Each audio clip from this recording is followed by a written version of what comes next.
Howdy folks, welcome back to the Crew Cab Dart YouTube channel. If you haven't been keeping up or if you're new here, this is my 1993 Dodge Ram D150, originally 318 Magnum NV 4500 5-speed truck. We have been installing a potentially maybe 500 horsepower Gen 3 5.7 Hemi into.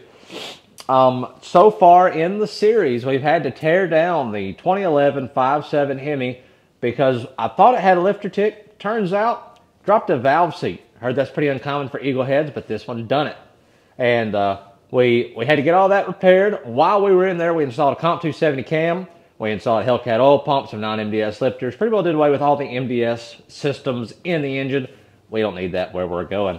Got the engine cleaned up, stuck over in this 93 Dodge Ram on some Bushline motor mounts. We bolted up some Hooker Blackheart headers to it. All that seemed to clear pretty okay. Just here recently in the last video, we did the fuel system for the truck. We took the 93 Dodge Ram's factory fuel pump assembly. We integrated a Walbro 450 liter per hour pump into the stock assembly and ran all new 6AM PTFE fuel lines from the tank all the way up here to the rail. I've had to do a pretty good amount of work to the factory wiring on the truck as the fusible links to the duct foot had melted pretty good. And so I integrated this Amazon fuse and relay box there to help isolate all the relays and fuses. And we made some pretty good progress on the truck, but we're still, we still lack a little bit before we hear this thing run. Before we jump into what we're going to be doing today, I'm going to do a quick little walk around for anybody new here. Here is this fine specimen. We have our 93 Dodge Ram D150 long bed, race car. Race cars are long beds. 5-speed, NV 4500 5-speed. It's really not, it looks bad. I know it looks bad. It's not that bad, but it looks bad. All the parts that are missing, well, they're here somewhere. Here is our 2011 5.7 Hemi, bolted up to our Bushline motor mounts, Hooker headers. We got our fuel system done last video. We have our Aces EFI intake here. Here's our 09 Dodge Challenger radiator. We have our little plate mount down there. We're working on top mount. We're getting there. Here's all my wiring. Every piece of tape that you see is a circuit that I had to connect somewhere. We're going to be mounting this rig right somewhere about there with this plate here. We'll probably just attach it to the side of the battery tray. This truck will have air conditioning, so all that's going to have to go back in at some point. We've still got a little ways to go, but, we're getting there. We're getting there a little bit at a time. This truck will more than likely be slammed. I say slammed. We're gonna do some van lower control arms in the front, probably just flip kit in the rear. Just get her sitting right, you know what I'm saying? But overall, it's not the greatest, not the worst. We take what we can get around here. But back to what we're going to be doing today is we're going to be installing the power steering pump. Before we can put that on, I'm going to have to take this loose and install our Sublime Parts power steering restrictor there. And then I have some fittings somewhere. We have some fittings. Nope, that's our restrictor. Some fittings here that will thread right into our pressure side of the power steering box and then thread right into the pressure side of our pump, converting everything to 6AN. And then we'll make a high pressure PTFE 6AN line for the pressure side. So before we can do that, we got to install our restrictor. So let me get that taken care of. We are all learning together. I have not done this yet. I'm pretty sure. Okay, we're going to pull that out, okay? And then we got a magnet, because I think that thing is under here, right? Let me get a pick. Get a pair of pliers. Let's try this method. Oh, it's moving, it's moving. Bam, there we go, there we go. That looks a lot like our piece here. So let me set that to the side. Okay, here is our supposed to be reducer. I assume we just slide her back in place. And we'll thread her back down.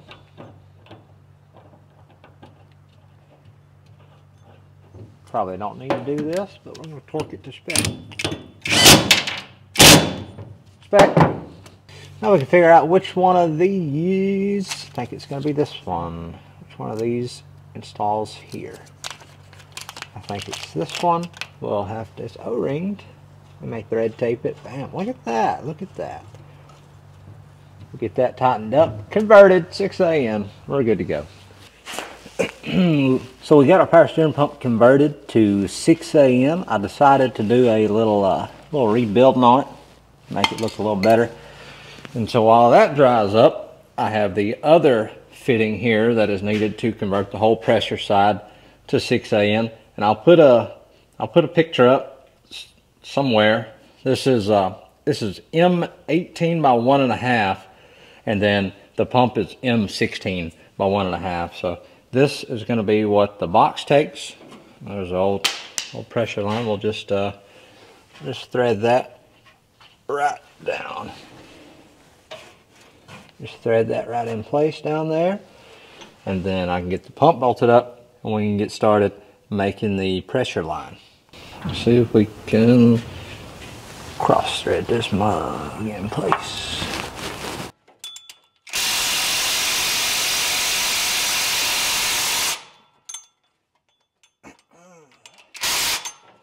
It was probably only tight because dirt and holes. That's what we're going with. So I have both the 6 AM fittings on, and I went ahead and made my PTFE line. But before I install it, it's always good to blow these lines out. So I cut this with a cutoff wheel, and it causes a lot of debris to end up in the line. So it's always good to blow them out. I don't know if you can see that, but we had a little dust come out. Now we're good to go. And there we are. There's our fresh pressure line. I tried to leave it just a little long, that way it does have room to for when the engine torques over a little bit. It's got a little slack in it. Well, I think that will work just fine. So now I think what I'm going to do is bolt the AC compressor on and work on some starter wiring here.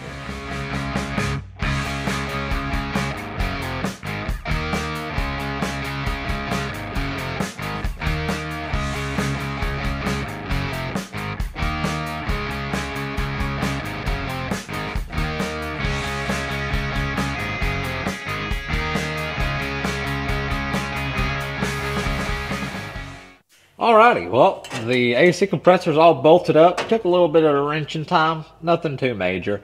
And I went ahead and threw the belt on it. First time this engine's had a belt on it in a good while. Looks good, except for the crusty looking alternator and the crusty looking AC compressor. They may both be junk. I don't know, it's been a while, so I'm not gonna bother trying to paint them and clean them up. We'll just get new units if that bothers me too much. But all of this over here, this is good. I'm going to use this this Jeep remote reservoir. Just using what I got, you know.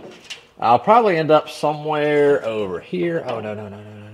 I'll probably end up somewhere over here with it. But before I can really mount that up, I need to get this mounted up. And so I got this plate. Dad made me this plate. Got to drill some holes and figure out just where it's going to sit over there. So let me get this mounted up there, and then we'll pick back up then. Well, it wouldn't be a project if you didn't get sidetracked like, I don't know, 150 times. So I had to run into town and get some hardware to mount up the fuse block to the bracket, and then I was looking at how I was going to mount it to here, and I'll more than likely just line it up, weld it to the top. And I was like, man, you know, that's probably the worst looking thing in the engine bay, this battery tray. And And then I figured out it bolts on from the outside and from the fender well. I was like, well, I'll just take it off, clean it up a little bit. And so now I've got a whole little side project to cleaning this up, paint it, probably. Jesus, what was that? Oh, hello. Okay, but now we're gonna clean this up, clean it up, paint it, and then mount the fuse block to it. Bam, there she is. You don't need to look at those welds too close, but they'll stick for a fuse box mount. I found some old Ford gloss black. Sprayed her on there. I'll let it dry up. Get it back in the truck. Okay, so I mounted the battery tray inside the truck now with the fuse box attached to it, and the location is pretty solid.